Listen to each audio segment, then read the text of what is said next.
मैं तर्क को तलवार और शब्दों को ढाल मानता हूँ। मैं आया हूँ अपने शब्दों की शक्ति को आजमाने, और आज मेरी बातों में सिर्फ आवाज ही नहीं, एक सोच भी होगी। नमस्कार सम्मानित मंच, आदरणीय निर्णायक मंडल, मेरे विपक्षी वक्ता एवं सभी प्रमुख श्रोतागण।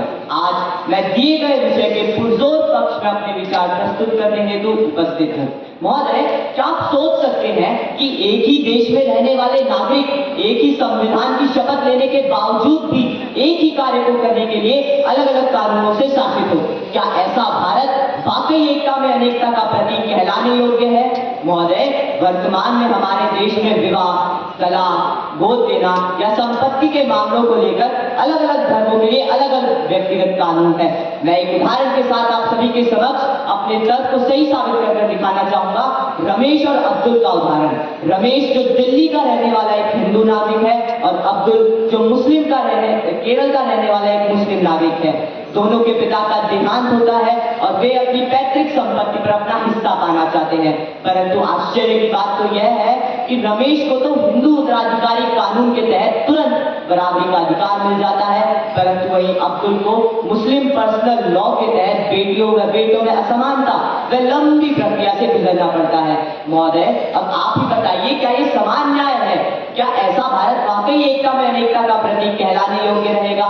महोदय, जैसा कि डॉक्टर राजेंद्र प्रसाद ने भी कहा था कि संविधान सबको बराबर का अधिकार देता है, परंतु व्यक्तिगत कानून उन्हें बांट देता है। हमें यह भी नहीं भूलना चाहिए कि हमारा संविधान के अनुच्छेद 44 में राज्य के लिए कुछ नीति निर्देशक सिद्धांत रखता है, जिसमें वह देश में समान नागरिक संहिता को लागू करने का प्रयास करेगा। और हमारे संविधान निर्माताओं ने शुरुआत से यही सपना देखा था कि भारत में धर्म के आधार पर कोई भेदभाव न हो और सबको एक समान अधिकार मिले।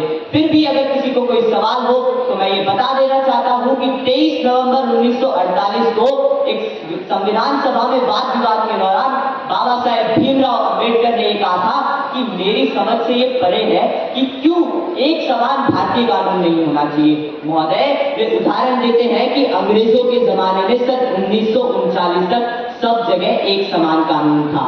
आधुनिक भारत के युवा भविष्य में समान अधिकार, लैंगिक सम्मान व सामान्य न्याय की मांग करेंगे, जो इस संहिता से संभव है। इस संहिता से कानूनी सरलता एवं पारदर्शिता भी संभव होगी।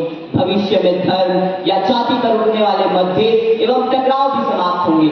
समान नागरिक संहिता महिलाओं को आर्थिक अधिकार देती है, और महिलाएं अगर आर्थिक रूप से आत्मनिर्भर होंगी तो बचत, निवेश और खपत भी बढ़ेगी। इससे सरकारी संसाधनों की भी बचत होगी एवं अलग अलग पर्सनल लॉ में केसों को निपटाने में लगने वाले समय में धन की भी बचत होगी। महोदय, क्या एक देश एक कानून का सपना देखना गलत है?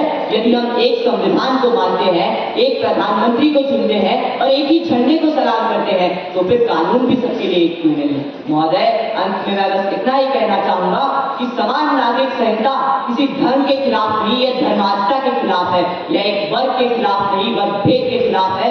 यह कानून नहीं, क्रांति है सामाजिक सुधार की, न्याय की और एक सच्ची समानता की। इसलिए आज मैं ये दृढ़तापूर्वक कह सकता हूँ कि समान नागरिक संहिता समय की मांग है, संविधान की पुकार है और न्याय की तरफ पहला कदम है। धन्यवाद। जय हिंद, जय भारत।